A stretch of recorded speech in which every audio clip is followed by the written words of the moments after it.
Naglabas na po ng statement si Tomodachi about dun sa away nila ni Awit Gamer. Pero pakinggan po muna natin ito. Konti lang naman. Talaga yun, scripted talaga yun. Oh.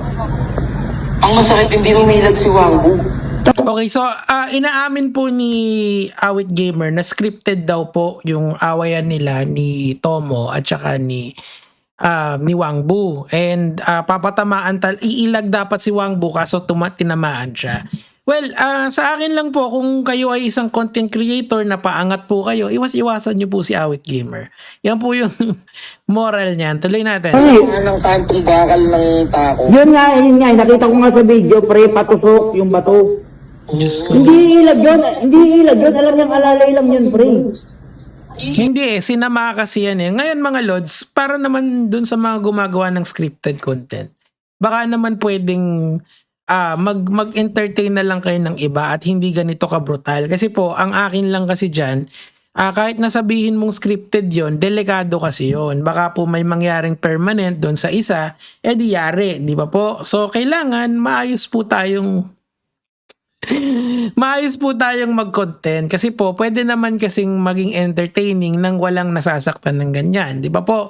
Halimbawa, sila Malupiton, sila kung ewan ko kung natutuwa kayo sa ako kasi okay lang ako kay Sir Gavin, 'di ba? Sila Kong TV. Ibig sabihin, posible nang hindi na kailangan ng ganitong klaseng entertainment para mapagpasaya po tayo ng audience. Kasi onti na lang po talaga yung natutuwa sa mga ganitong galawan. Yun po yung mga tinatawag natin tolonggis. Tuloy po natin. Ilag, pinapailag siya, umilag ka ha. Tapos Yun nga, hindi nga nakailag eh. Ang kulit naman nito. saltigin lang kita ng mahinang suntok. Yun. So ayan na, kinwento na ni Awit Gamer yung nangyari sa likod. Pero ang akin lang talaga rito, kasi si Tomo kasi, si Tomodachi, paangat kasi yung karera niya. Kumbaga parati siya nagva-viral, gusto siya ng tao. Tapos ngayon, medyo nagkaroon ng road bump because of Awit Gamer. Para lang po dun sa mga, ulit-ulitin ko po ito, para po dun sa mga baguhan na content creator. Kung pwede nyo pong iwasan itong si Awit Gamer, iwasan nyo po. Kasi po, or kung magkikipag-collab kayo, make sure na hindi scripted ng ganito. Kasi po nakakasira po yan ganyang klaseng galawan dito sa social media. Ang experience ko po kasi dyan kay Awit, sa mga napapanood ko sa kanya, simulat sa pool pa lang, talagang mahilig siyang mag-cause ng ganyang drama, 'di ba? Yung pagtulong, lagi niyang ginagamit yan as an excuse para i-absolve yung mga galawan niya. Pero end of the day, yun at yun pa rin naman yung formula. Gagawa ng kalokohan, tutulong, tapos aamin na scripted. Ulit-ulit, gagawa ng kalokohan, tapos tutulong, yung pagtulong, tapos either mahuhuli na scripted o ayun na, sasabihin na ginawa ko lang to para makapagpasaya. Yung mga ganong normal na sinasabi. Or paulit-ulit na modus ni Awit Gamer. So mag-ingat po kayo dito sa tao na to. Kung gusto niya naman siyang collab, wala namang problema.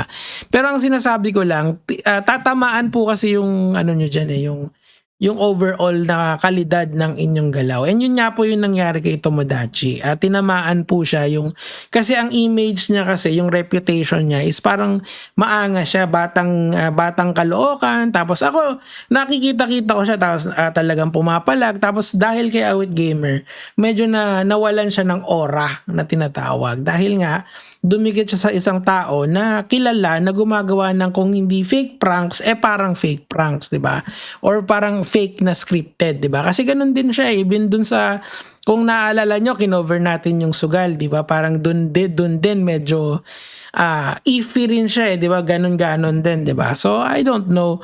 Pero kung gusto niyo naman siyang ikola, bahala kayo, nasa sa inyo 'yan. Wala naman pilitan 'yan. Anyway, ngayon naglabas na po ng What's up, mga naglabas na po ng, panoorin nyo na lang po, maganda naman yung sinabi ni Tomodachi dyan, and natuwa ako dahil inamin niya na ito ay scripted, and maganda naman yung reception ng tao sa kanya, na imbis na, parang nakita nyo, nagva-viral siya, ibig sabihin, natanggap yung explanation niya ng taong bayan na yung ginawa niya is scripted with Awit Gamer. Pakinggan po natin. What's up, mga cupcake? Nag-iisang Tomodachi nyo, ha? Japanese ba si Tomodachi? Pero siya para sa akin talaga okay siya ewan ko yung vibe, yung aura niya sa akin, okay na tao siya Parang part of it yung character na maangas, pero parang sa totoong buhay, parang okay naman siya. Yun yung vibe ko, hindi ko siya kilala personally But sa akin talaga, siguro, inamin niya naman dito sa live stream niya na baguhan siya rito. Hindi pa niya alam lahat yan.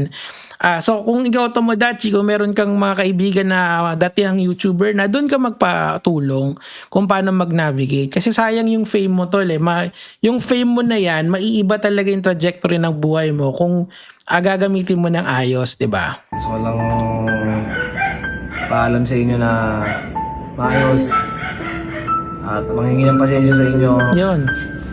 Nabigyan tayo ng ganun laban, scripted. And 'di ba? Ang husay niya kasi at least inamin niya na scripted.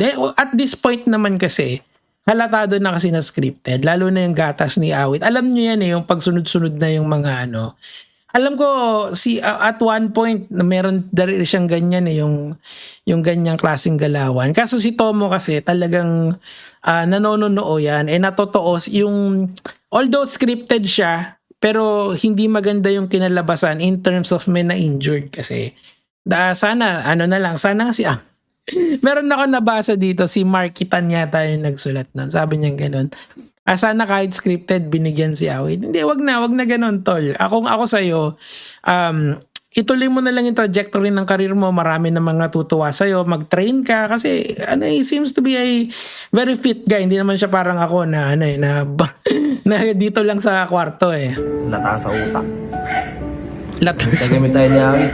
Well, yun nga, sabi ko nga si Awit Gamer kasi may pagka-charisma vacuum yan. So ang nangyari sa'yo, na-charisma vacuum ka ni Awit Gamer. Okay lang yun. You learn your lesson. Pero at least ngayon, ayan.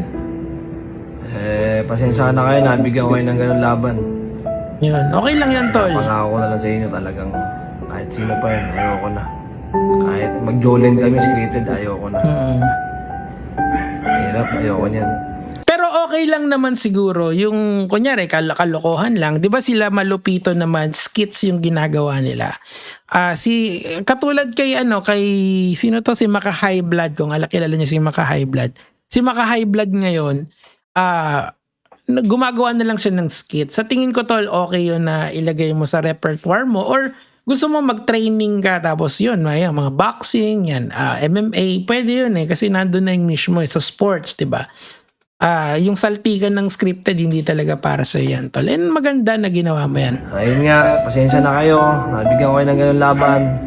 Sana maalala nyo pa rin ako pagka may mga makukulit. Ganyan. Talagang mamimiss ko rin kayo yung mga hataw ng mga comment. Oo nga. So ang nangyari kasi ngayon, medyo kung titignan mo yung kanyang page, mukhang medyo nagpahinga siya sa social media because of what happened. Okay lang yan, regroup ang tawag dyan. Hindi pa naman tapos yung career mo Alam nyo, ang maganda kasi sa social media, there are infinite ways to get back up and and be in the right direction dito. Magkamali ka isa, okay lang. Kasi ang para sa akin ang vlogging nakikita ko siya as part of your life. It's a journal para sa buhay mo. Some entry of your journal hindi gusto ng tao. Some entry of your journal nagugustuhan ka ng tao. Ang importante lang kapag may pangit ka na nasulat sa journal mo, yung susunod na chapter sana maganda naman. It's a constant improvement. Kahit ako alam nyo naman siguro yung history ko dito sa internet. There are times na hindi maganda yung naging reception sa akin ng tao. Meron naman na okay, meron sobrang hindi, merong merong okay din naman. So ako, ang aking trajectory dito is ups and downs. Si Tomodachi, nararanasan niya na yung downs. So sana next chapter, up naman, di ba? And tumuloy-tuloy yun. Alam mo, ano lang yan kahit na konti-konti lang yung angat mo, basta umaangat ka. Kung medyo bumaba, hanap uli ng bagay na ikasasaya ng tao. Ako, kita nyo, as much as possible ngayong mga panahon na to, yung mga kadebate ko, ina-isolate ko lang sa political. Siguro pumapatol na lang ako paminsan, halimbawa yung mga alpha boys, 'di ba? Yung huling pinatulan ko. Pero after nun parang nagsawa na rin ako. Tapos bumalik na ako sa political vlogging. Kasi sa political vlogging kasi Wala namang personalan talaga dyan eh. Pero pagka kasi influencer versus influencer, kadalasan nagkakaroon ng personalan. So, ako, kino-contain ko na lang yung mga criticism ko, hindi na sa kapwa ko influencer. I rarely criticize them, except siguro si Awit Gamer, kasi alam nyo naman, matagal na yan, taon na yan, diba? Alam na natin yung galaw niyan eh, proven record na yan eh, kung hindi scripted, pag nahuling scripted, hindi aamin, tas tutulong. Di ba? Paulit-ulit yung pattern na gano'n eh. Di ba? Yung pagtulong, scripted, pagtulong, scripted.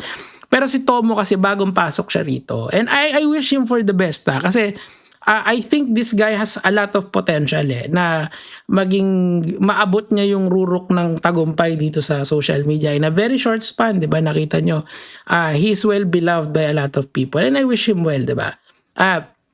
I've always said this in my videos and even applicable din to kay Awit Gamer.